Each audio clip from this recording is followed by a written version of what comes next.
Hello everyone, it's Wednesday on Your View. Welcome to the show. I am Murayo Afolabi Brown. As always, I never do this alone. I have the ladies with me. How are you doing, Mariam? I'm fine, thank you. I love the green. And you guys are blue and white pearls. Feeling 100%. She was denying me this morning. What are the odds? I was like... Up in blue and... Yeah. Anyway, I'm fully vaccinated. Ah! I'm happy I did that. I have a little soreness on my arm, but generally I didn't have any swelling like I did last time. So. I was going to go do mine today, but I have to be somewhere. But afterwards, I'll stop by and go get mine done too. Yeah, yes, good. Get it done for all those who First one. Those. Anyways, how are you doing? I'll put it in the plan. I'm good. Grateful to God. As in, Nigerians have been so scammed. There's a client of mine that her husband is in America. Her husband is a fan of our show. Reached out to her that he found out that Tokwe sells land. So I took her to the location.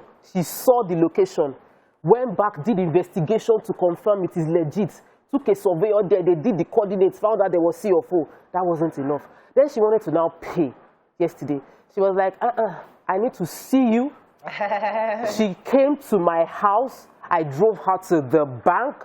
She did the transfer. She wanted to collect physical receipts. I'm like, you must have really been scammed. She said, my sister, if I tell you what I've gone through, that if I tell you how many millions I have lost, I can't, I have to just over-verify. Her husband is abroad, of course, she wanted to travel, so she's lost money to many, I can help you get abroad scams. She's lost money in real estate. So, I could see that she came through the rain. Her car broke down. She was just going to, I'm not going to do transfer over the phone, even though I know you. So I'm like, when corrupt Nigerians that do bad things should understand the impact and the trauma they are putting human beings through. The impact they understand is how they are making money. It's really, really bad. I think it's a good thing because it allows us to be even more careful. Yeah. Because now that woman will make sure she ticks all the boxes before she does any transaction. And we, listening to what you have just said, we will learn. Why is Mariah smiling? Mariah thinks I'm just marketing, so it's okay. You know, Mariah, I know you. If I start this out, if I'm telling you. No, you actually just... When you like, good morning, someone will be like, good morning, real estate. Is a master. Listen. Good real estate. Someone is a master's class. You need to study as a master's degree. Marketing. I like a Lumsy jury. Yes, we are Lumsy up. I can see a Lumsy today. All right. How you doing, Murayo? How is work? I love the glasses. Yeah, this is one I picked. The other one was recommendable. This is mine. This is more me. Is it? This is very red. I mean, red, I wanted something different that pops, but just very calm and just calm. Well, thank you. Thank you. All right. Let's go on a break. When we come back, we go through the front pages of the papers. Stay with us. We'll be right back.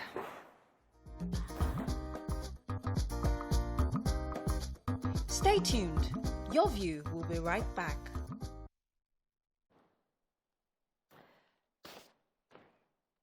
Okay, we're starting with the Punch today. Can ones as AGF vows to try Adeboye VIP offenders. Akeredolu advocates homegrown strategies against insecurity boost Amotekun's capacity. Lagos mechanics technicians protest alleged takeover of workshops.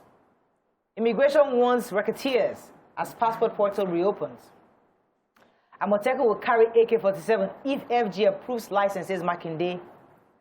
FG shortlists 550,000 for N-Power final selection.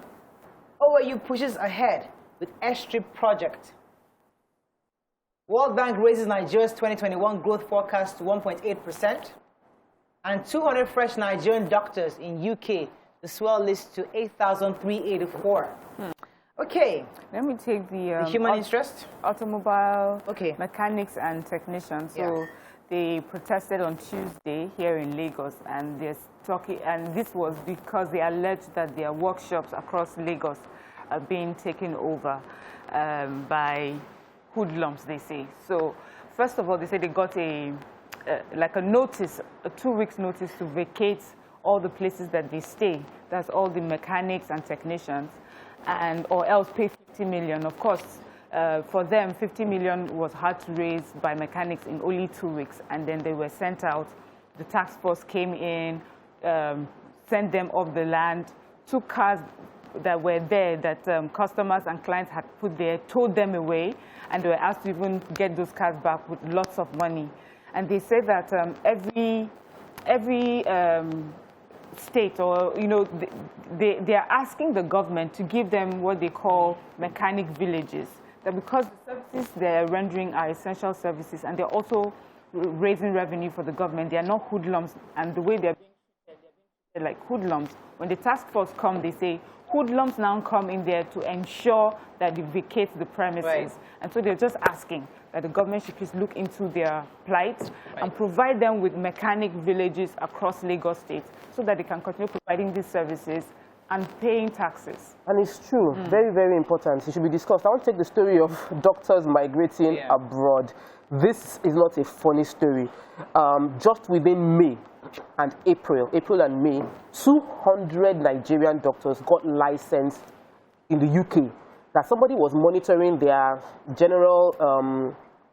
the General Medical Council, which licenses doctors in the UK, confirmed that between those 2 months, on the average of 3 doctors per day was getting licensed, despite the UK policy that they're no longer going to license doctors from countries that already suffer.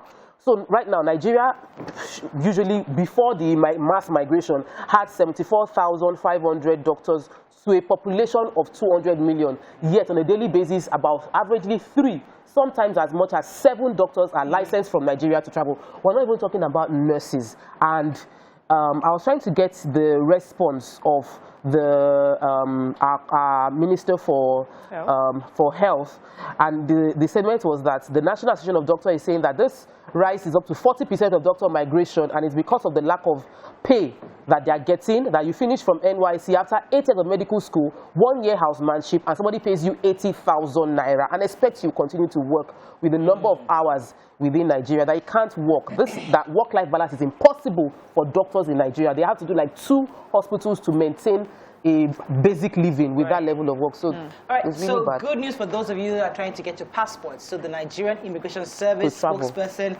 the Public Relations Officer, Mr. Amos Oku, said that the portal has been opened April 8th from midnight, and that you should not encourage touts or pay them to try to fast-track register for you or fast-track. And the portal is very foolproof, and you can actually register yourself, and you get it for, I think, for new passport it might take about 6 weeks. For renewal, it takes about 3 weeks. That you shouldn't encourage those touts who try to collect money from you. And I guess that will put to rest the rumors that government was trying to stop Nigerians from traveling. Now we'll see the number of doctors that will be leaving. It would increase. So it's Twitter bad. I don't know if you have, I mean, I know you have that story, but Khan has warned the Attorney General, that Malami, they should not prosecute the General Overseers, who I think we mentioned it yesterday.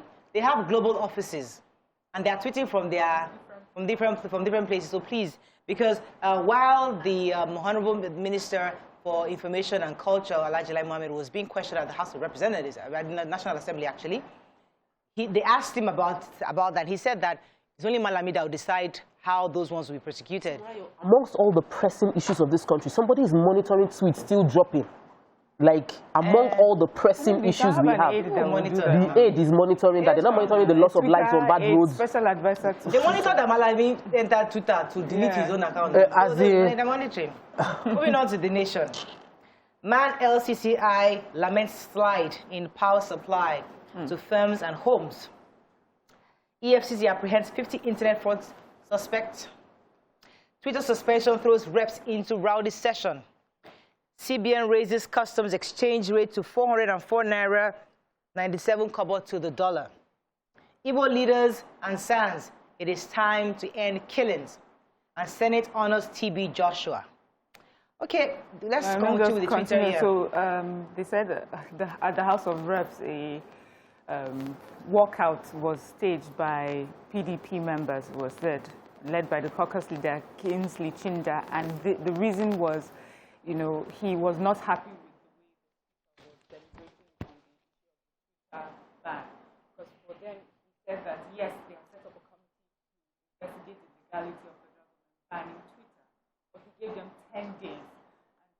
I was saying 10 days is a bit too long. I mean, the impact of the ban would be 10 days long, you know, and was trying to express himself, but he was asked to keep quiet so that the speaker could go on to other matters, and he felt like he had every right to speak up, and so he staged a walkout with his co-PDP people. So they agree with the committee, but they just don't like the 10 days. Yes, that the 10 days is a bit too long, and I also think that is too long.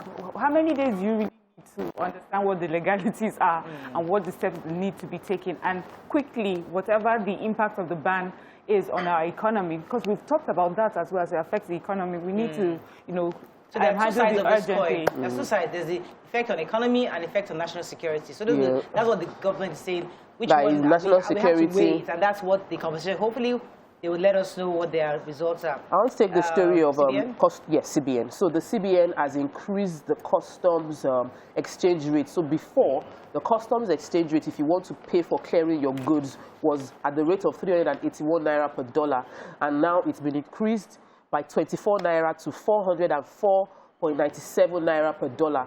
Now, the PRO of Customs said this change has been effected immediately on the system, and that it is not the customs job to create change, and that it was from the CBN. However, everybody is complaining. The Vice President's Association of Nigeria Licensed Custom Agents, Dr. Kayode Farrington, said the increase will lead to a geometric rise in the cost of clearing vehicles within Nigeria. An importer also expressed that he is surprised at the suddenness of the increase without recourse to stakeholders, that goods are already on the highway. Agents that have already given the price and cost of clearing goods now have this, that there should have been a system where you would inform that giving you the next 1 month, at the end of the next 1 month, we would be increasing the price to prepare people that do businesses, that this sudden increase does not encourage business owners and investors to trust our system. All right. All true. Moving on now to Daily Sun. Buhari, Obasanjo, Abdulsalami, others meet over insecurity. Igongo massacre won't happen again, says Makinde. Insecurity, Ohaneze to meet with northern elders. North Central leaders reject secession, more security summit. And Kalu cautions masterminds of insecurity in the southeast. Okay, let's start with Ohaneze. You have that story. Okay, yes. So the chairman of Ohaneze has disclosed that they're trying to spearhead a meeting with northern leaders, and he's just asking that it is important concerning insecurity in the southeast and in Nigeria, you know, in general, that there has to be a sit-down with Igbos and the northern leaders to talk about the way forward, and because we do not want a repeat of 1966. And also he, you know, commiserated with the families of the Ahmed Gulak, you know, the murder that happened, I think that was last week. And he's just saying that we need to sit down and discuss this so that it does not degenerate into what we had experienced before. And I think I like that. Right. I like that because usually they always rhetoric out there and constant negativity out there. It almost seems like the Southeast cannot sit down with the North to have a conversation and a way forward. And I like the sound of this. Okay, let's go to a quick break. When we come back, we continue with the review. Stay with us. We'll be right back.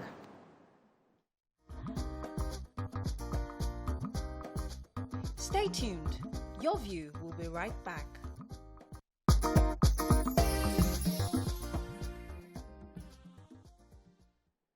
Thanks for staying with us. So we're still on Daily Sun, and I'd like to read Governor Seyi Makinde's admonition to the people of Igangan after the massacre of the community members.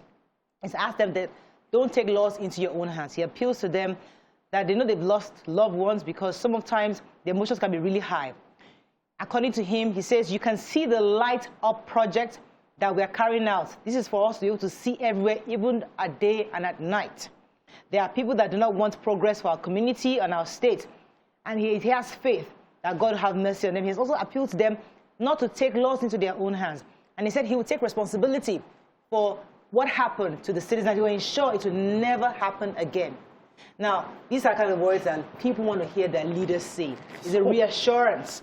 Yes, you don't have the answers to all the questions, but you're making some kind of effort by putting the light there. You lighten up the entire community so people can see and have visuals of what's happening. And then you're reassuring them that it will not happen again, and you're making them take your word for it. So I think it's that posture that Nigerians are seeking from our leaders, both at the National Assembly, at the executive, and at the local governments and traditional rulers. So I want to take the former governor of Abia State, who is a senator now, and chief whip, Senator Kalu, said that he does not understand what is going on in the southeast, that this is unlike the southeasterners, that they're not known, that the southeasterners are not known for burning down buildings and destroying properties, and they are known for being industrious. They're not known for vindictively attacking enemies or punishing families and relatives. That the people that are doing this, he said he warns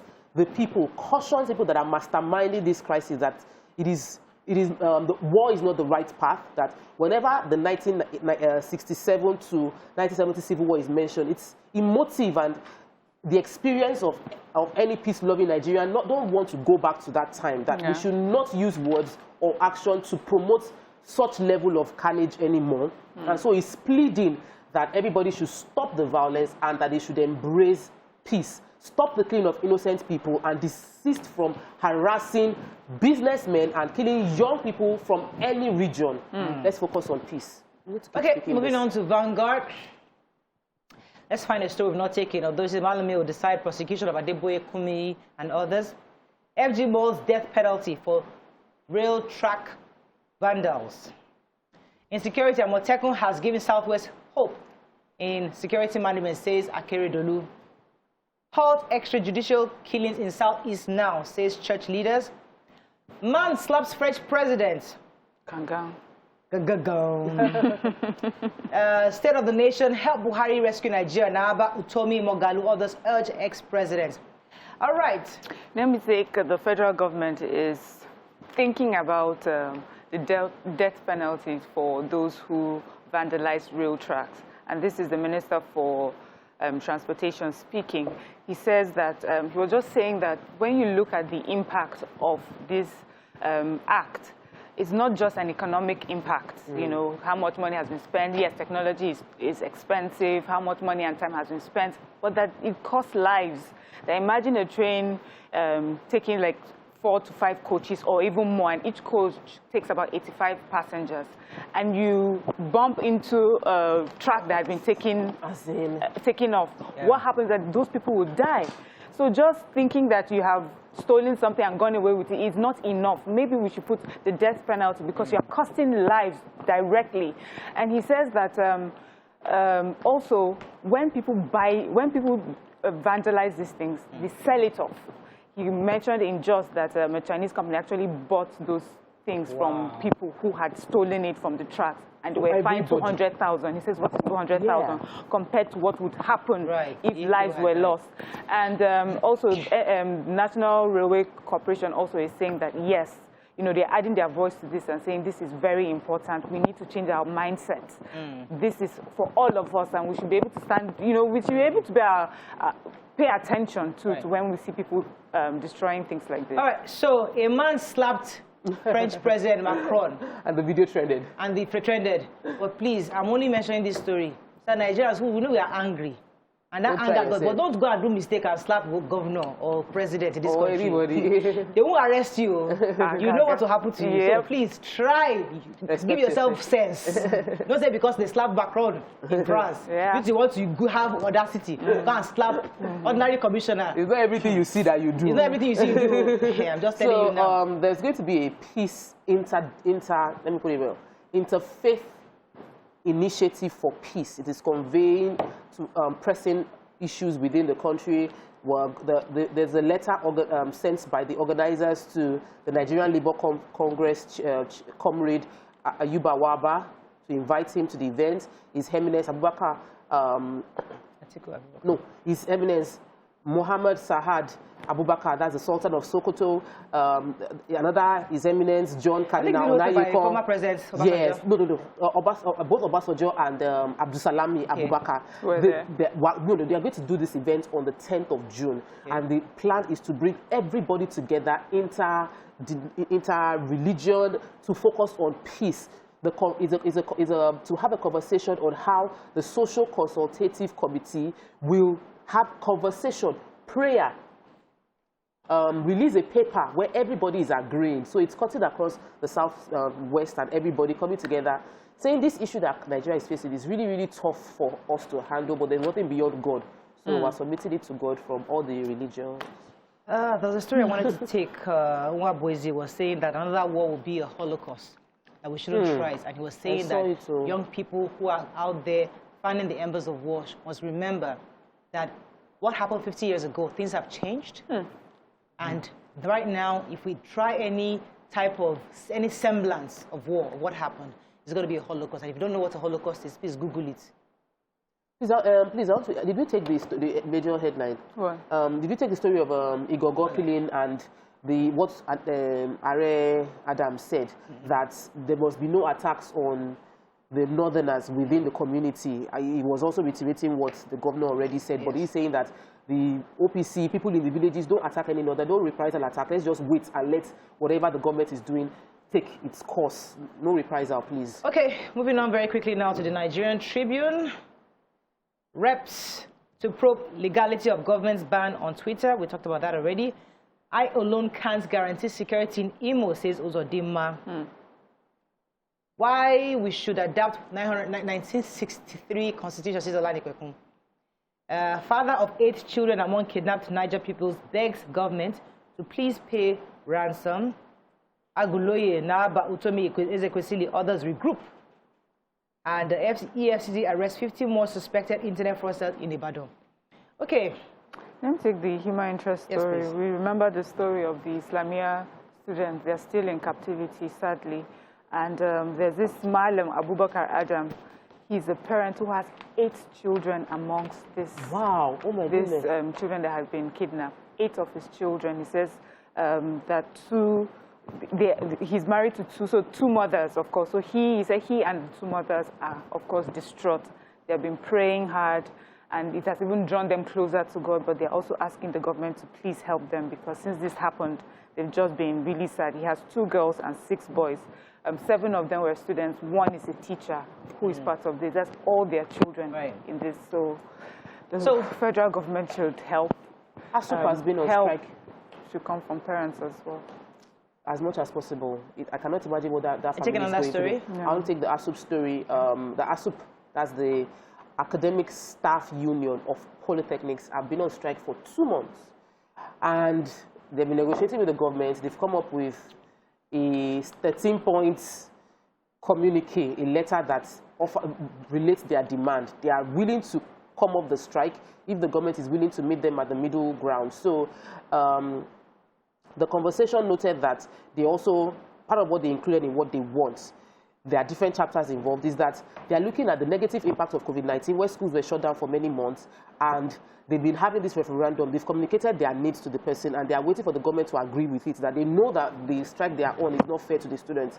But what the government is doing also is not fair to them as workers. And so they are asking the government to take this, their 13 points that they've decided these are the priority, and address what they're giving them, and they're willing to call up the strike immediately if they get positive feedback. All right, so the former NBA Nigerian Bar Association president, lawyer Olateju, has also added his voice to the call to return to the 1963 Constitution. According to him, that's the only way to solve the issues we're currently having concerning constitutional review and the insecurity and other challenges that is facing our country at this time. Moving on very quickly to our last paper, which is Daily Trust. OPC kills community leader and 3 herders in Oyo. 62,000 schools nationwide prone to attacks, says NSCDC. FG loses 50% vehicle import duty levies to smugglers, says report. Kanoman returns home after 65 years. And insecurity, food cattle dealers threaten nationwide strike. All right, so let me take NSCDC. Yes, please, go ahead. So the Nigeria Security Civil Defense Corps says that they did a vulnerability survey of our schools, and it shows that we have 81,000 schools in Nigeria. And of the 81,000, 62,000 are vulnerable to attacks by bandits and kidnappers. And it says most of these schools are public schools, and what makes them vulnerable is that most of them do not have any security presence. That's even as of today that we're talking about, given the kidnappings that have been happening. No fence, nothing physically put together to show that these students will be protected when they when they're in those schools. But this survey was really also to help come up with technological ways to protect schools, surveillance, and other security measures. So that's a good step. Even the House of Reps is talking about it and asking different ways to help protect schools, what the plans are going forward for schools. Yeah. On the back of the leaders within the Oyo State asking for peace, saying that the youth in that community should not take laws into their own hands.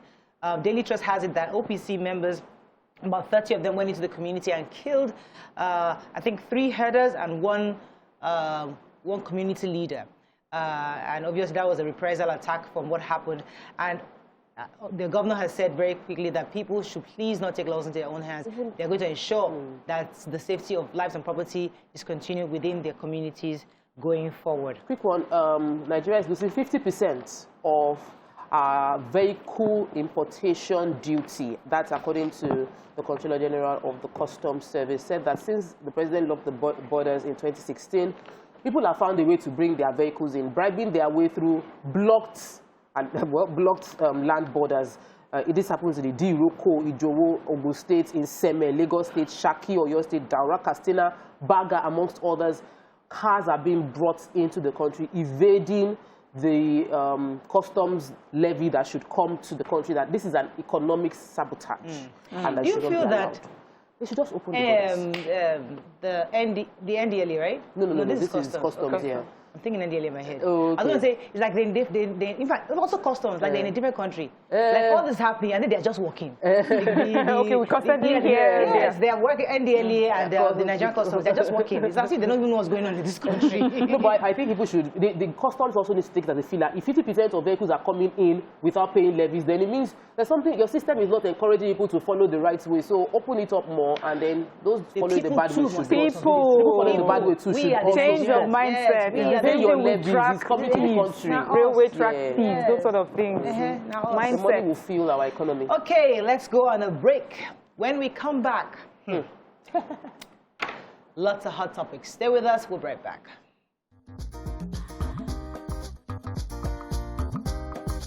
Stay tuned. Your View will be right back.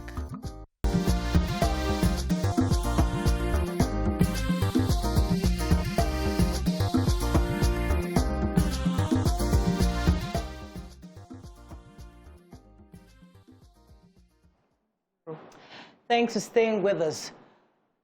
Amid the rising food inflation, barely 48 hours after the Onion Producers and Marketers Association of Nigeria threatened to stop supplying the commodity to the southern parts of the nation, the northern traders also threatened to cut off food supply nationwide in the protest of the federal government's failure to pay the 4.75 billion naira compensation agreed with them. Also, the Amalgamated Union of Foodstuff and Cattle Dealers say to also embark on a nationwide strike over alleged illegal roadblocks and multiple taxations on its members. Join us on the show is the Amalgamated Union of Foodstuff and Cattle Dealers in Nigeria of the AUFCDN, Alhaji Ahmed Alarama. Welcome to the show, sir. Are you there? Yeah. Good morning. Good to have you on the show, sir. Right. So it was in the papers very clearly that you also intend to support the union who have already said they were going to stop the supply of onions to the southern part of the country. And your union also plans to join them in stopping food supply to the southern parts. Could you tell us, we know there was a meeting in March where Governor Yahaya Bello intervened to stop this same action by your union. How have that been carried out, the agreement at that meeting? Has it been carried out? And if it has not, what exactly are you asking right now so that you don't continue this strike or this plan of yours? Well, you are highly welcome. Good morning. Good morning. First of all, I'd like to... Pardon? Go ahead, sir. We can hear you. Go ahead, sir. Can you hear me? Very clearly. Go ahead, please. Okay. Precisely, the Union Association of Nigeria are going back on strike. Why? Because of there is a lot of damages that is happening in the southern part of Nigeria with our members. So this is the reason why they are going for strike.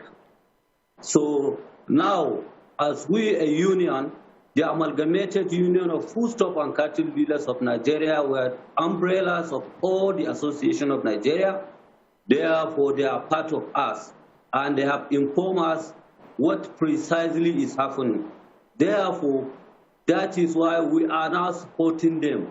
Why? Because we are all Nigerian. We are law abiders. We are doing normal businesses, legitimate businesses in all the part of Nigeria. In this case, our members carrying their goods toward to all part of Nigeria in terms of salience, and they are doing a successful business. We are all law abiders. We are paying all the revenue that government asks us to pay. But unfortunately, these our members in one part of Nigeria or in some parts of Nigeria, when they carry their goods, some hoodlums or some gangs of boys used to attack our members and destroy the goods that they carry to supply in order to people have a living peace. Therefore, in this case, this Union Association, they have problem in Imo State, if I can remember. Some people, some gang of boys carried all the onions that they have carried to go and sell to do their normal businesses. These boys were attacked the trailer, destroyed the wood, share it too. But if you can see, both men and women, boys and girls were packing all the goods unnecessarily. That is why, yes. Okay, sir. Okay, sir. Okay, sir. So we know that you had a meeting, as Mora initially asked. We know you had a meeting with the governor of Kogi State, and they're supposed to have, mediated concerning this. And you were also promised some form of compensation. Can you tell us where that stands today?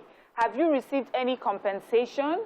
Have you been, if not, have you been given any reason why you haven't received any compensation? Very good. Well, actually, as we have gone on strike on 24 February 2021, that time, the Yahya Bello called us as a mediator, as he said, Mr. President, that is President Muhammad Buhari, called him that he should call us, invite us to come and discuss. Please, we should withdraw our strike. We reasoned with him. We went to his place. We spoke with him on several occasions. He pleaded with us, and we called off that strike. Since then, since that day up to today, there is nobody in the government officially call us or give us any reason. All our demands, no one is being fulfilled. No one. And hence, from that time to today, up to now, there is nothing has been done. Okay, sir. Yeah. I feel a bit worried because I know that even after that event, we on the show got to interview the governor of Kogi State, and it was with a very there was a pride to his ability to negotiate, bringing foods back to the southern belt of Nigeria. And I wanted to find out from you, what are the systems that you have, what are the processes that you have carried out to get these funds out that was supposed to be a compensation? Did you reach out back to the governor of Kogi State to see maybe he will be the one to help you source the funds, or it will link you up with the necessary ministry? That's on one end. On the other end is, Can you, in clear terms, explain to us this impending strike that is about to happen? What would make you not go ahead with this strike? What would give you the what would give you the assurance to continue to supply food items to the southeastern side of Nigeria? Well, it is unfortunate. We are not wishing to go on strike, but it is conditioned leaders to go. As you said, since the time where Yahya Bello called us, we sit down with him, discuss everything. As I told you earlier, up to date, we have never had anything from them. When we call, he said we should wait. And they not say we are a union.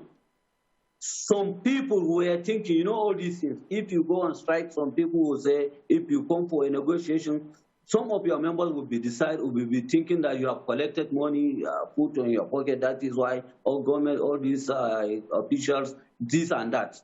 So hence then, that is why we now want to make it clearly to all Nigerians that there is nothing. Since all the promises they have made, no one is being fulfilled. No one.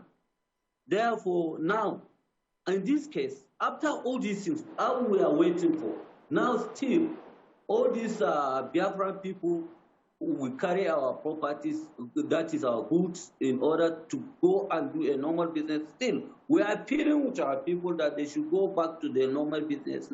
We are following the normal way. We are reminding the government. We even write a reminder.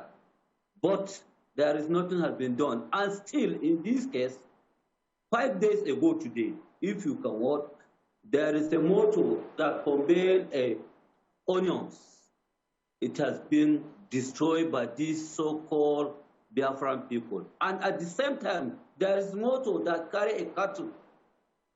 These boys, this is a gang of boys, put it on fire. You can imagine, you can cry if you see it.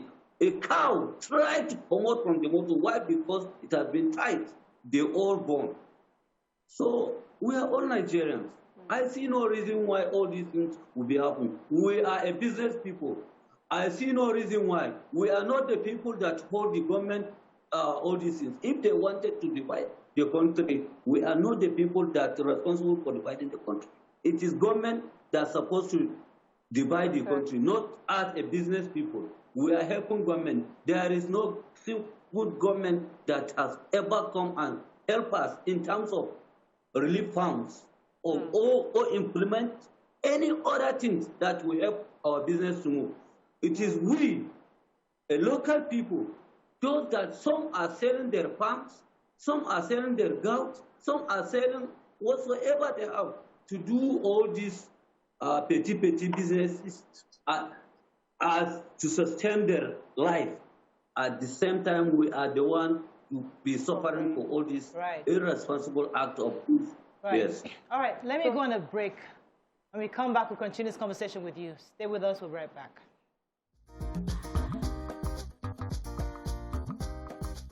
Stay tuned. Your View will be right back. Thanks for staying with us. So we still have Alhaji Ahmed Alarama with us. Sir, are you still there? Yeah, I'm there.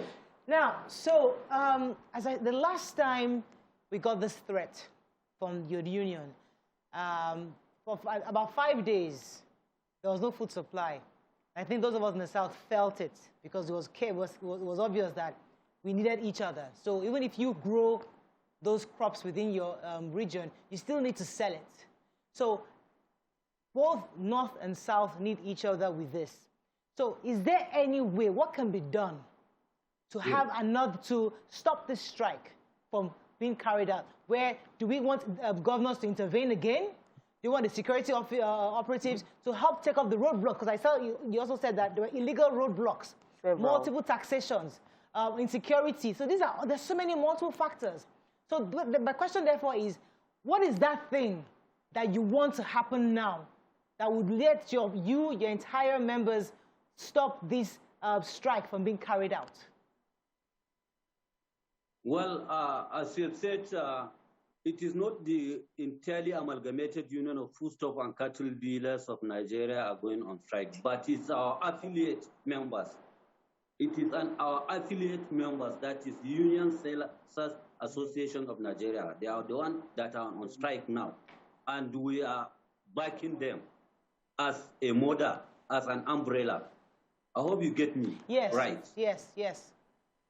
And then, as we are saying, if you could remember, the problem that leads the entire amalgamated Union of Foodstuff and Cattle Dealers of Nigeria go on strike on 24 February 2021 is we have given a five demand that government is supposed to fill before we stop our strike. First, there is multiple taxation. Second, there is insufficient of living in our members in other parts of Nigeria. Third, our members are being killed. That is, they have to pay a compensation. Fifth, let everybody stay or go to his normal businesses in every part of Nigeria with confidence that there is nothing will happen to him without any harassment. Now, all these terms that we give the government, Yahya Bello try his best, call us, take us to the villa, go and meet chief of staff. They give us 2 weeks that we should go and wait to see what government will do. After that, since then, up to now, nobody called us. And at the same time, the same Yahya Bello try his best, take us to the IG of police to stop all this illegal multiple taxation on the road, but still there is nothing has been done. Okay, Alaji, is it possible that you hold off the onion unions whilst you go back to that governor Yahya Bello or the government general to see what can be done to ensure that your demands are met, but have the onion unions hold up on their strike whilst you're having that meeting? Is that something you can do? Yes, it is. What we are even we try to meet up with Yahya Bello and other government agencies.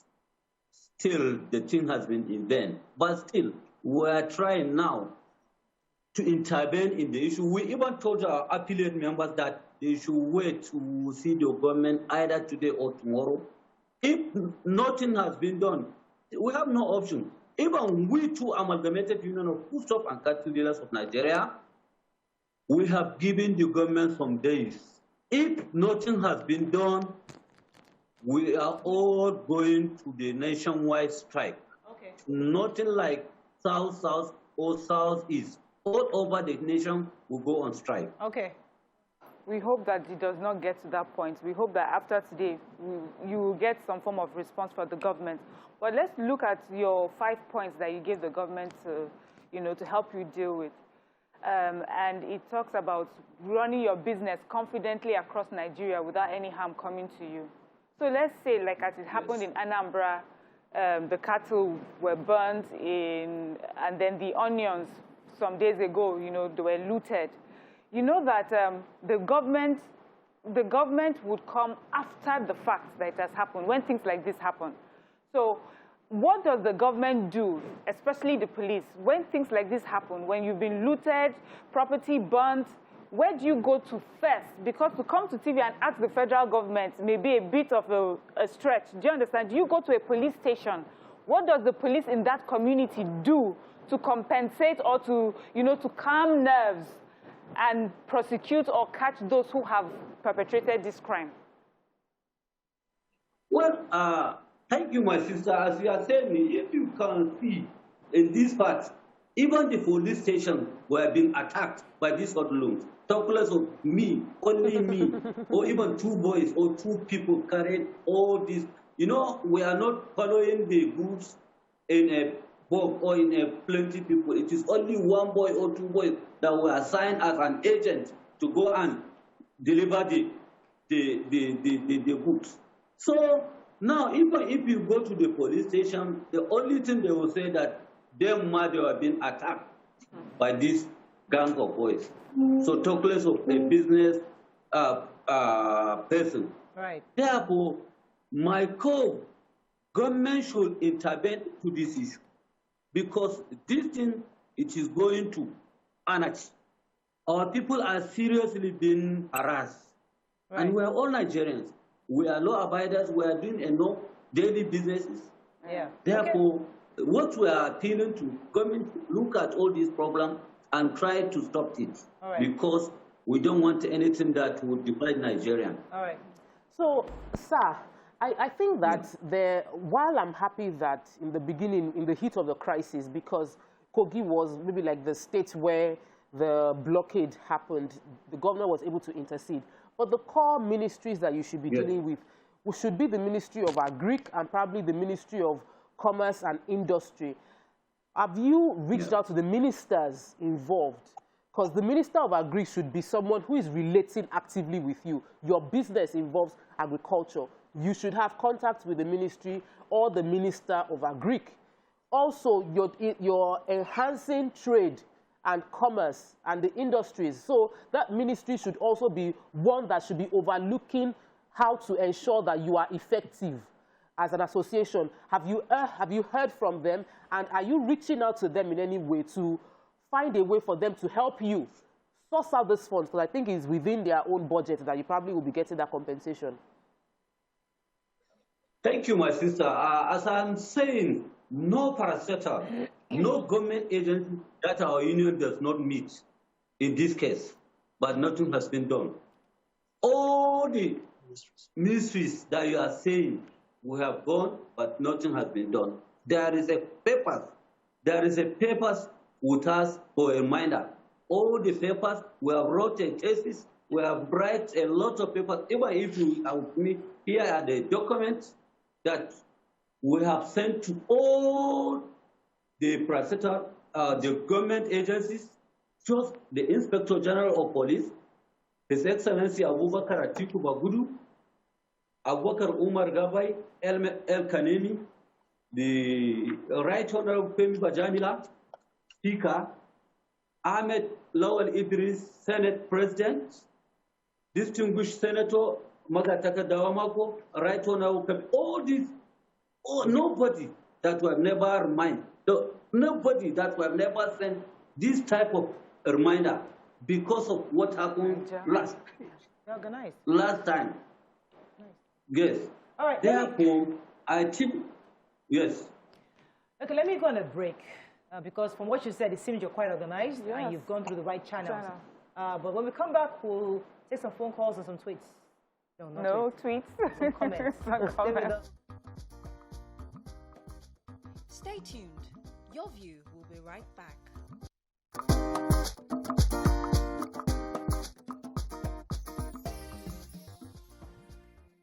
Thanks for staying with us. So, Alhaji Alarama, you still there?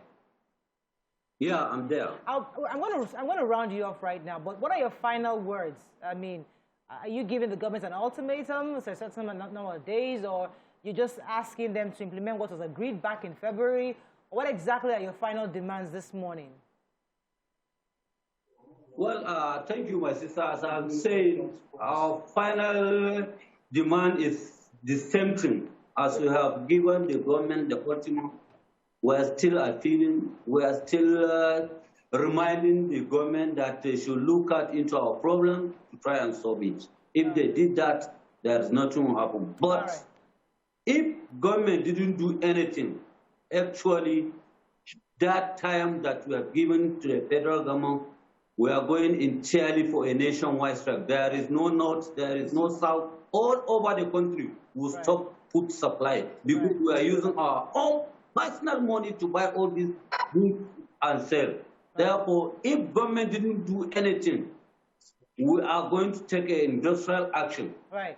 All right. Thank you very much, Alhaji. I think you very well communicated that to us. Now, ladies, let me come to you before we round up on this. We'll take a few comments on Facebook and hopefully some calls. But all I've heard is a businessman crying for help.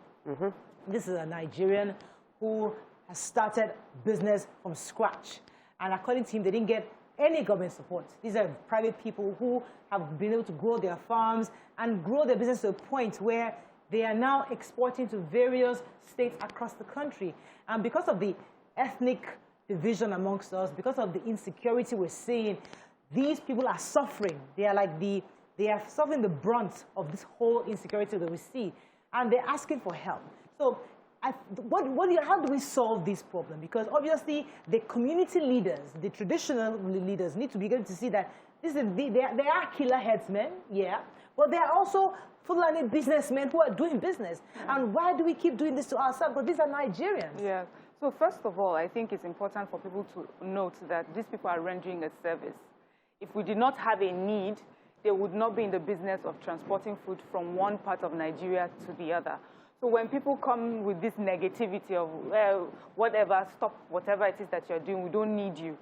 When the moment you stop needing their business, they wouldn't have to do it. But obviously, many people do need food to be transported from the state of source to state of consumption. So we have that down. Secondly, I think the reason why we're here, again, has to do with government inefficiency. You called these people, you had a meeting, you made promises, and you ghost them. You were silent on them. That is the problem we have with many things that are going down, going wrong right now in our country. There's no follow-up. There's no, we talk the big talk or we don't talk at all. And then, when things finally degenerate, we're coming out and trying to look for emergency measures to put things together. While they are still talking, before they carry out this action, government should please step in quickly, address these situations. Mostly, I don't even think it's about the money. What they are crying is that allow us do our business in peace. Don't kill our people when they bring things there. Don't loot our goods. Don't destroy the goods. Don't, and just give it up for free, because people are using their hard-earned money to invest in this business. And we have businessmen all across Nigeria, business people all across Nigeria who do different kinds of businesses. And I know that if there's a concerted attack on any other form of business, we will rise up as well and demand justice for people like that. All right, let me take the call from Hassan from Lekki. Morning, are you there? Good morning, Morayo. Good morning, sir. Maria. Please, I heard what the chairman said, and I heard what the overall amalgamated chairman of the food vendor said. But I stand by what YK said yesterday. I don't believe. I believe in one Nigeria. I don't believe in somebody saying, I consider it as an arrogant talk for you to say that I'm cutting food supply to some people. I do not subscribe to people killing people. I do not subscribe to people, blocking travelers, blocking their goods to kill them. I will never subscribe to that. That is killing. I will never take an instance where somebody will say, I will serve you. Let me tell you, in economics, you don't do that. You should emphasize on principle of comparative advantage, whereby when somebody is not going to farm and you are going to farm, pray for him to keep on being in his workplace. You going to farm and will be making your money. What you said it all yesterday. Yeah. We are suffering. Two people are suffering. Yeah. The South are suffering from food shortage, and the North are suffering from lack of market. Thank you very much, Mr. Hassan. So, I'll come to you, going to what Mariam said earlier, that the inefficiency of our government is at the root cause of this, because I know that Governor Akeredolu of Ondo tried to bring some kind of measure that, okay, for those of you doing legitimate business, register with us. Let's know that you are here. Let's have a census of who you are. Those who don't have that legality are the ones who are the trespassers within the forest. In this same measure, we can ensure that those who are doing legitimate business, there's some kind of identification, some way to know them, different from the others, so that when they bring in their goods, you see that these are legitimate business. These are some measures that people can take. May Nigeria not happen to your business. That's a fact. If you're a business owner in Nigeria, your prayer is that you are always able to be your own government. May government not happen to you.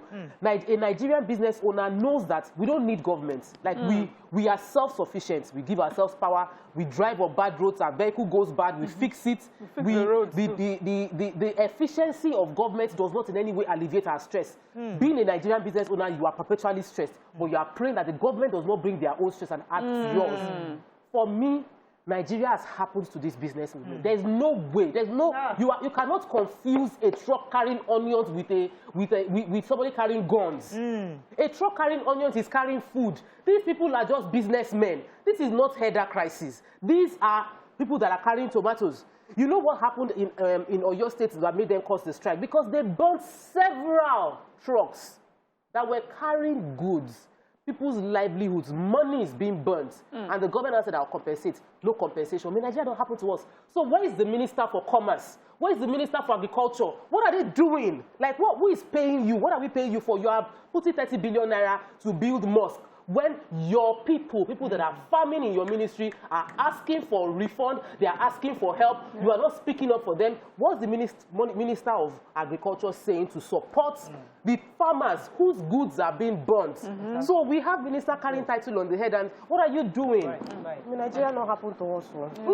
May Nigeria not happen to you as well. Let me take this call. Good morning, are you there? Mr. Ogumbi, go ahead, you're live. Yeah, the first thing is that all this middlemen threatening, it is not the farmers. I can't hear At him, the end of the day, it is the farmers that will lose because their onion will rot in the ground. So all those prices threatening and so on is by middlemen. Then secondly, we don't have a government. You understand? Governance has broken down completely. They should realize one thing. It is not only all the things happening. It's not only happening to onion dealers. It's happening in every aspect of the economy. You understand? The importers are suffering because the port, you understand, has completely collapsed. You understand? Rates that are being paid for goods imported, trade, clearing, and everything is out of this world. It's making goods expensive.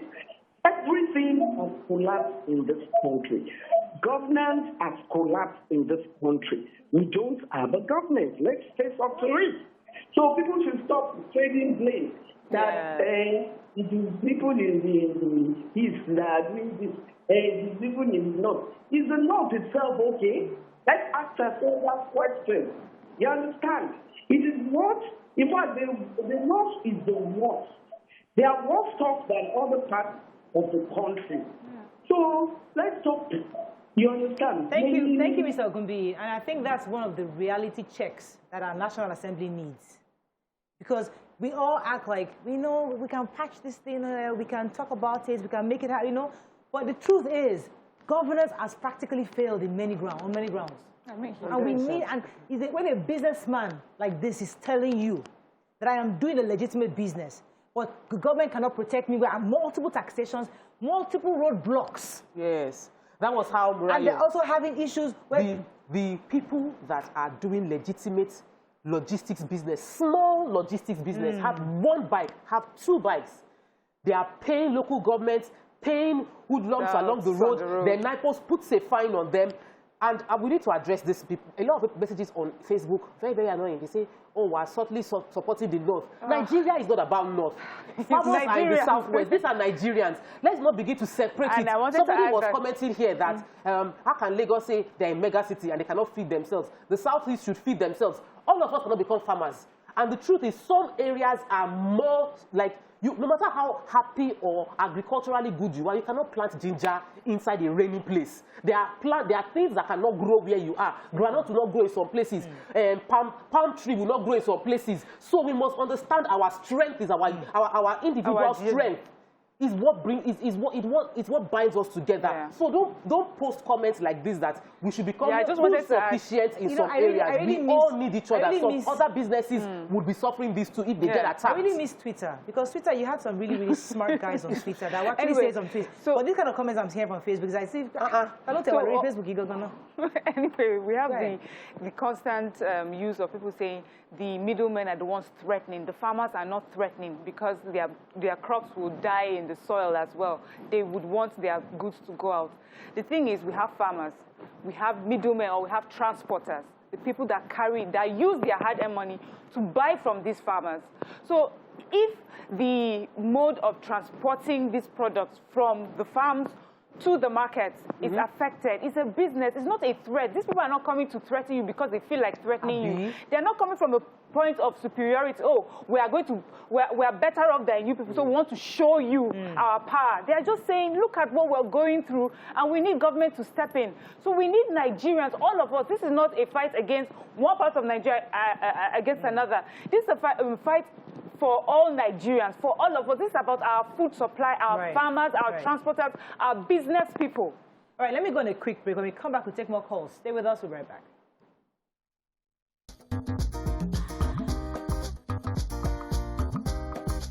Stay tuned. Your View will be right back.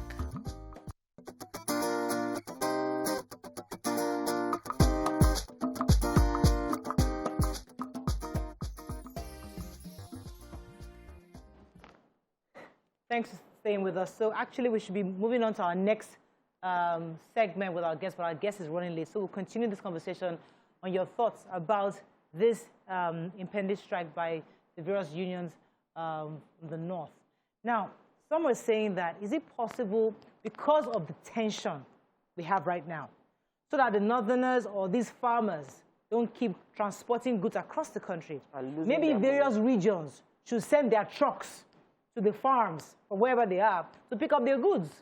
So if the man from Southwest carries his truck to somewhere in the North to go and carry his tomatoes, his onions, maybe that will reduce the tension until things calm down. Because what the chairman is saying, this is not a North-South strike. It's nationwide. They don't want to sell to anybody anymore because their issue is not ethnic. Their issue is economical, so that the government is not protecting their businesses. So they are not selling to anybody. So we shouldn't make this an ethnic thing, because that's what Nigerians are doing, and that's what they're telling on Facebook. These people on Facebook or whoever are commenting are saying that North-South has nothing to do with that. It's a business, and it can affect any other business. Many other industries have gone on strike. The Jusud is on strike. ASUP is on strike. Doctors have gone on strike. Industries go on strike when they feel the government is not listening to them. And so far, we have not heard from the government that they understand the impact of what the crisis has done to the economy of these business owners who are transporting goods around. So it's not about the culture, it's not about their religion, it's not about the crime taking place, it's about the injustice being meted out to them. And we all need food. I know how much I bought tomatoes during that short crisis. I know how much. So let's not even make it look funny. I was wondering, Ejo, what happened? How many pieces of tomato are you selling for? The people who are saying that we will grow, they are in abroad, though. They're in Canada. We can grow our onion. We can grow. They are comfortable in UK. And they're not saying we can grow our onions. And that's really? the truth. Wow. That's another thing. Let me take this call from Isaiah from Bauchi. Isaiah, are you there? Yeah, I'm there. You're live. Go ahead, please. Morning. Yeah. My take on this issue is that if we are now saying government did not take action to compensate those people who want to be on strike or went on strike, if you look at it, how the strike started, they stopped goods or food stuff going to the south. So if you look at it critically, you find out that these people have an agenda. There were farmers that they killed in Benue State, or they are still killing in Benue State. They did not strike on that one. The government should provide security for these people. Why are they now striking for? Isaiah, please understand that different businesses, if headers get killed, headers can come together and speak for themselves. These are agricultural traders who are speaking for their goods that are getting destroyed. On this show, we have spoken for villagers whose goods have gotten destroyed, their farm produce have gotten destroyed. We've spoken for them. On this show, I've spoken against killings of police officers and burning of INEC offices at police stations. On this show, I've spoken against the fact that there is no equity in leadership and there is a civil nepotism in the way appointments are being made, eschewing the Southern Belt. We've spoken across whenever anything wrong is happening. So nobody should make it look like there's a partial conversation happening here.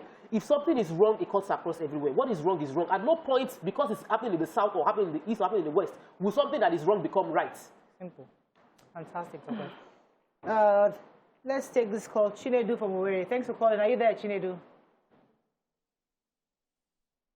Chinedu, are you there? Oh, we lost her. Yeah.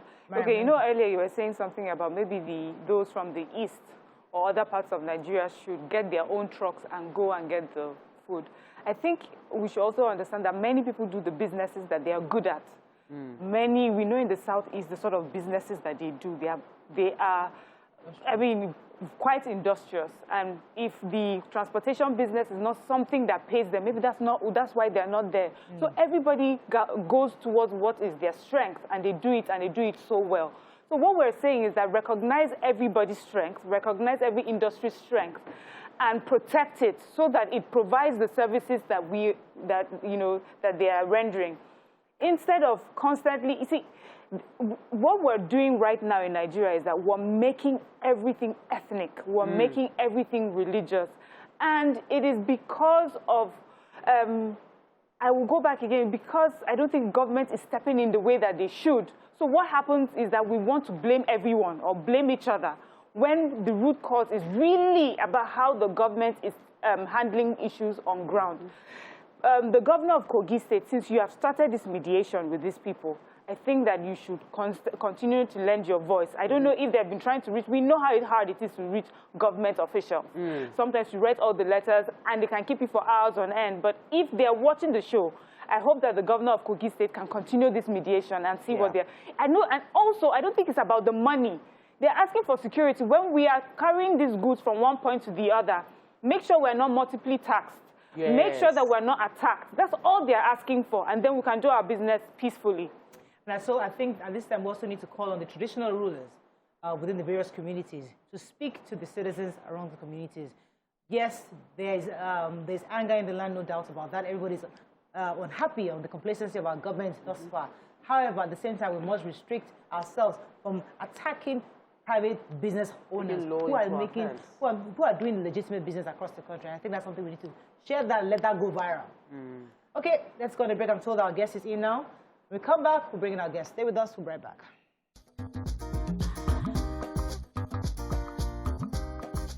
Stay tuned. Your View will be right back.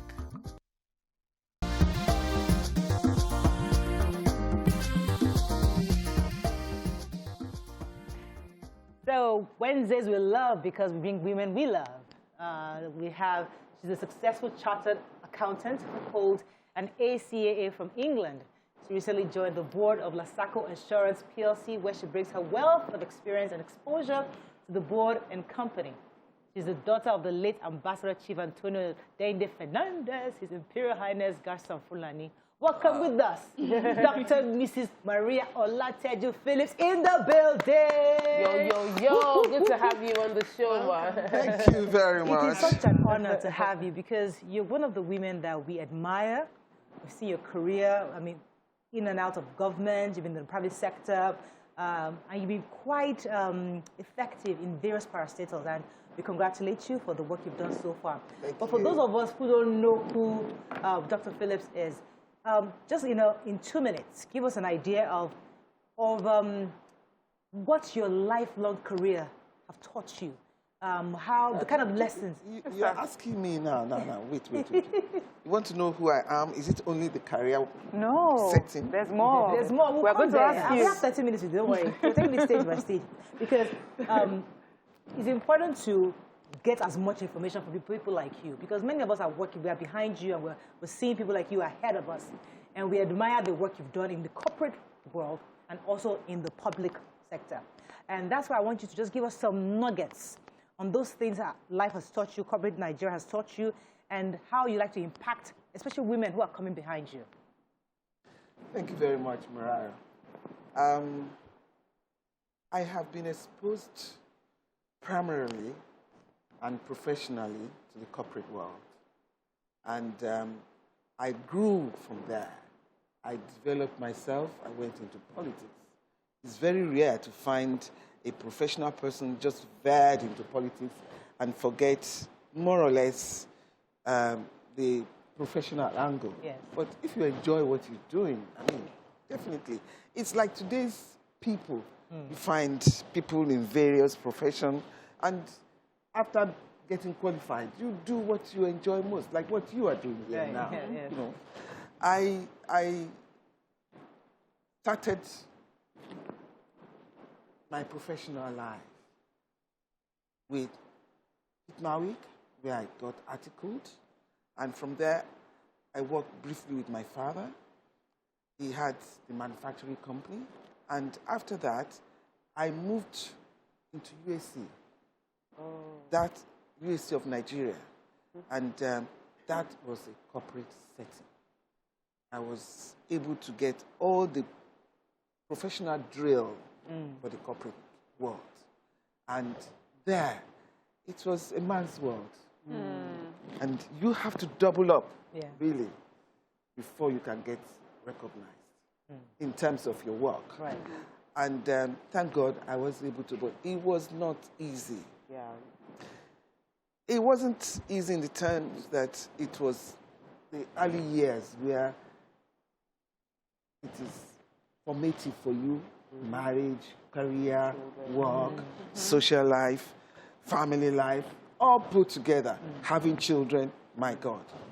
But if you are focused, you are determined, and you can plan your life, then you get there. Yeah, so, ma'am, you know, when I see women that I admire, I just like to cast our minds back. Like, how was their growing up? Yeah. What were the things in their childhood that we can say helped form this person form the ambition, you know? I grew up in a family setting of seeing uncles, relatives in top professions. I have them as doctors, as lawyers, as judges, as engineers. So from childhood, I've always loved to be, have an ambition. I've always had an ambition. I want to be there, like all of them. And I've seen the pattern they have taken, the track. And I believe that it's something I can do myself. I've started from going to boarding school at an early age, and that formed a discipline for me. An only child of my mother. For my father, my mother never had another child but me, but I'm the first child of my father, but an only child of my mom. And for me, to take me to boarding school at a very tender age, I never knew she was towing the way for a great future for me. So me, I'm already connecting. Like, there's something about only children and how we just want to go farther, you know. But whenever people, like women, achieve success, there's always the pains that go with that journey. And there's always the struggle of finding that balance and the guilt and the prayer that I hope my kids would balance out later if I make all these sacrifices. I don't even need to ask you if you made sacrifices. I am 100% sure you made sacrifices. But what would you qualify was like the most painful, and would you say that it's been worth it, the sacrifices you made and how things are working out now for you? Yes, I thank God that in an astute manner, I was able to identify the sacrifices that I'm going to make, the road, and the stability in the strength of character that will put you to where you want to be. You may not get it because we are still in a chauvinistic environment. But it is reckoned, it is recognized that we have 1, 2, 3 people who are ambitious, who are ready to lay their lives, their career, everything for the country to be great. That is where I am. Let me go into that because we recently were appointed as board in Lasako, which handles the is an insurance arm of the Lagos State government. And sometimes when we see government work, we just say, are there qualified people in this government? People? Do they actually have good people? Are they working with good hands? And when we see people like you in that sector, we think we have some kind of hope that, okay, what exactly are the plans for Lasako, especially for Lagosians? And what exactly are you doing to ensure that everybody that lives within our state is covered? Well, the issue is that the awareness for people to insure their lives and properties, it is still not there. But Lagos State is doing everything possible. They insure the lives of their staff, they insure their properties, their equipment, and even lately there is health insurance plans. And you find out, you look at the kind of governor we have. I mean, it says it all. It cannot just bring all sorts of manners of people to the table. You have to know your onions. And I believe I'm there to exhibit all the professional experience I have, all the political experience I have, all the social connections I have, all that it takes, I think I have it. And thank God I'm able to be there.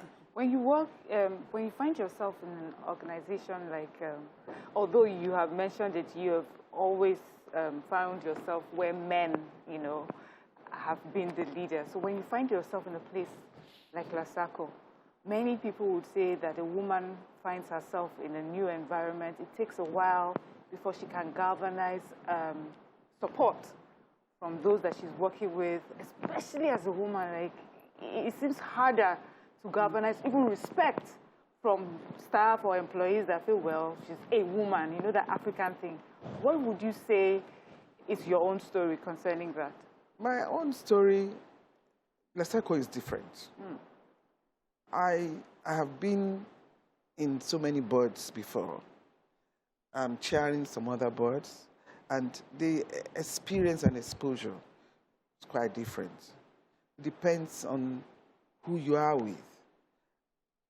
Again, it's not easy because it is natural for men around here to fully accept a woman at the peak.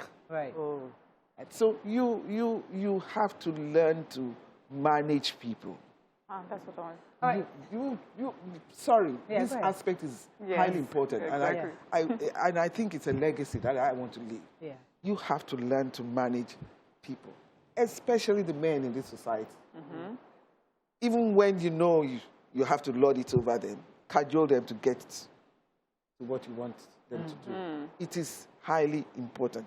Even in your marriages, there are times that things you want to do, you really have to, you know, rub the man's shoulder to get what you want done. To be more persuasive than authoritative. I was going to ask you a different question, but based on what you just said, you're taking me somewhere, because I feel part of our problem that we have is men ego tripping. Yes. These egos are just jumping, flying over each other. We need to and massage somebody, and the men cannot massage each other's ego. So that's why I feel that they need some women in that space to have the conversation. No, I think you're wrong. Okay. Because prior to this time, women are the back seat. They're just clapping there. But now, with emancipation, education, exposure, I mean, we are the front seat. But you cannot forget the issue that you can't just rub it all on their faces. So you have to know how to maneuver. This is something, you see, what you're saying is something that younger generation women don't like to hear, but it seems that is the key to the successes of your generation, where you sort of like put the men on the pedestal, even though you know you are the one in charge. Even when you feel they are wrong, you find a way to deliver the message in a way that does not rob them of their ego. That way they are on your side. Yes. But, well, I think it's something that will be tough for us to learn. We'll learn it. It's a generational difference. Look, but then you have to remember your environment. Yes, it will take some getting used to. I want to bring you back to insurance because, obviously, based on working in here, there's no way you would miss what happened to TVC and what happened to Lagos. Yes. And what happens to Ome or Somali. And I did not have insurance. So I've taken it upon my head, like, I've been saying I'm waiting for somebody to make me an insurance brand ambassador because I have a story to tell about how delaying your insurance process can cost you a whole lot. And many Nigerians have that story, especially after the attack last year, where offices were burnt, shops were looted, and many of them were not covered. What are the insurance? And they feel like when they go to private organizations, they probably wouldn't get much. Should they trust Lasaco? What are the advantages Lasaco will bring to the table for them? Look, Lasaco is an organization that is highly reputable. When you insure your life, your properties, your equipment, etc., you can be too sure that when accidents, calamities, disasters happen, claims are easily sorted out. Wow. Easily. For all the problems that we've had now, Lasaco has been in the forefront of ensuring that claims are sorted out. And what you want, the main belief you have in a company that you insure is to ensure that when you need a claim from them, you have an accident with your car, you take it there, you know, the claims are sorted out. Your property, your life, it's small, but don't be careless. And remember, Lasaco is there. The brand of Lasaco is the new brand. You need to come to the edifice. You can rest assured. I mean, it's a breathtaking environment, an environment with astute, skillful. Are they not civil servants? No. Oh, okay. No. Of course. No. You have men and women that are highly articulated and are professionally trained to do their work. I just felt like it was a Lagos State thing. There'll be civil servants, and then you go there, they're moving files around. I mean, coming there, it's there are professionals amongst them. Please, I work with some of them. No. The civil servants are professionals, but I'm telling you that this is a corporate setting that is different from the regular civil service. Yes. Okay. And there you have men and women on the table. That's the look on your face as she's saying it. I'm highly I have simple Teju Phillips. Okay, Dr. Teju Phillips. This is now me as a Nigerian asking you this question. Yes. You've been Commissioner, Special Duties, Governmental Affairs, Commissioner, Tourism, you're Board of IOD, Board of ICAD, Lagos State Lottery Board. Lottery, I mean, the list, I can't. Everywhere. You've been everywhere.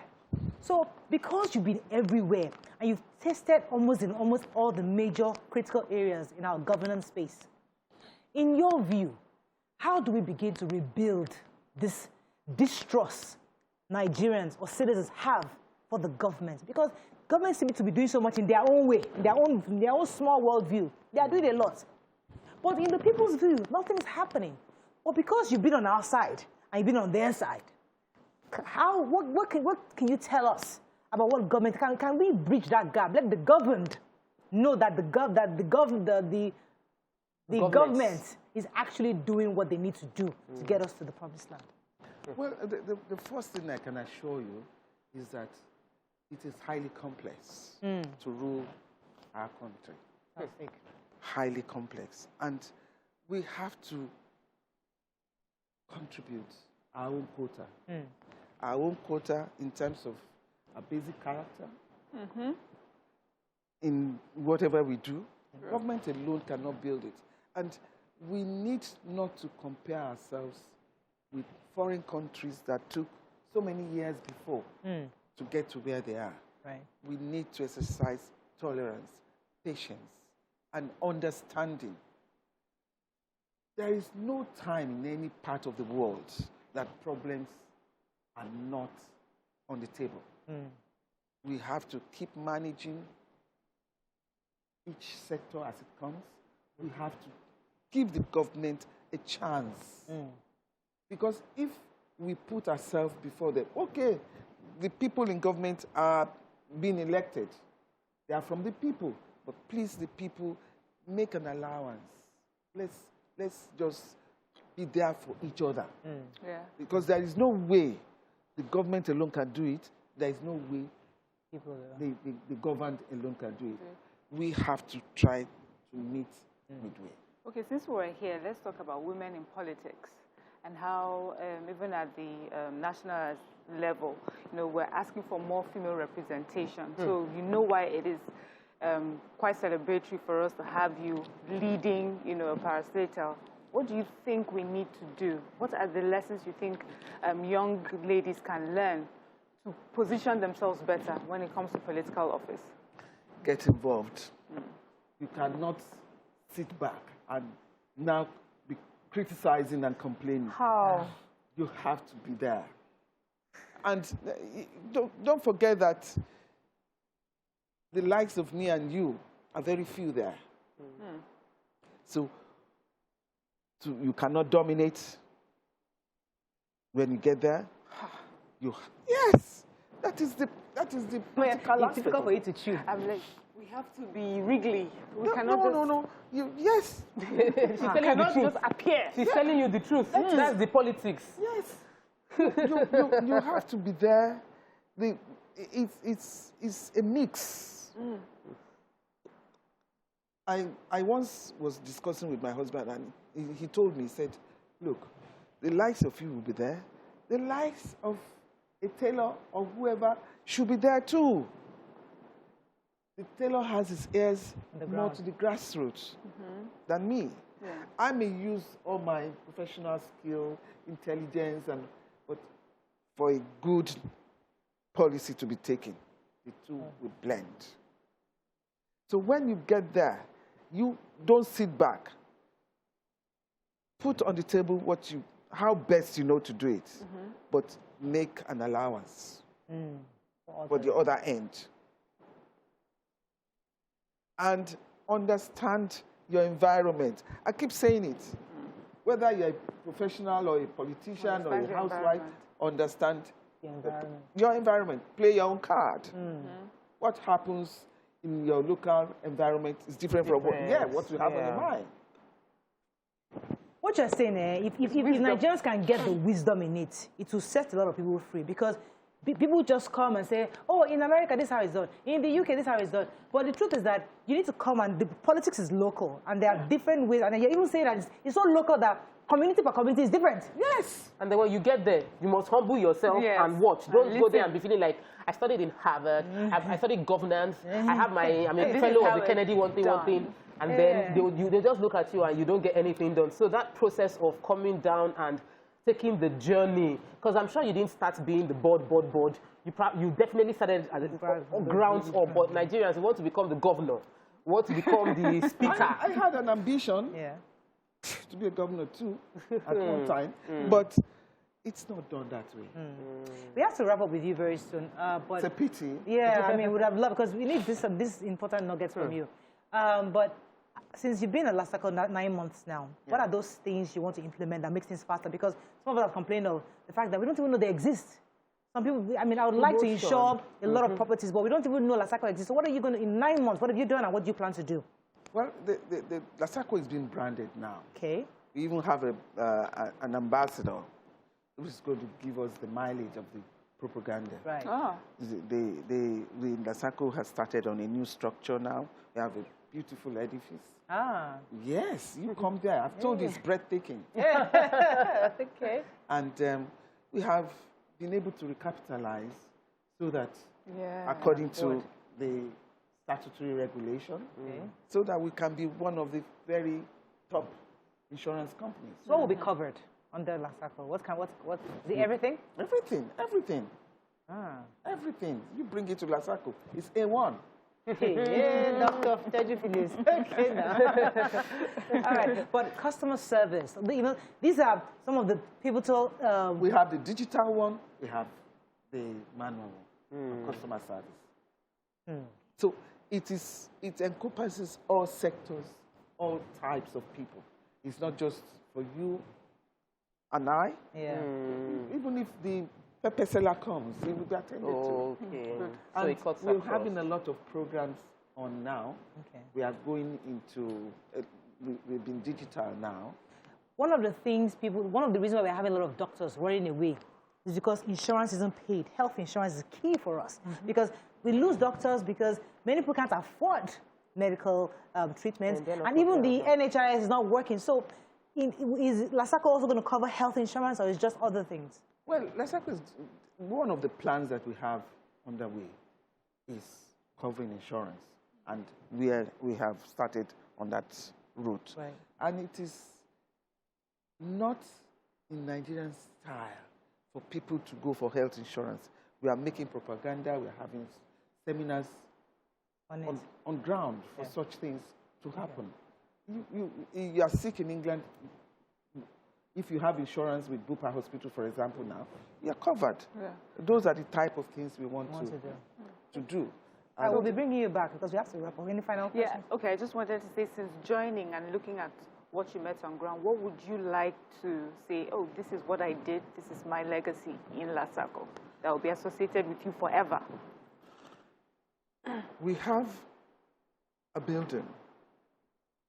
It's been up there for 27 years. And I'm hoping we'll be able to commission it, and see it as my legacy. Oh, fantastic. Thank you very much for coming. I'd love to have, we're going to bring you back because there's lots of things that you can teach us as young women.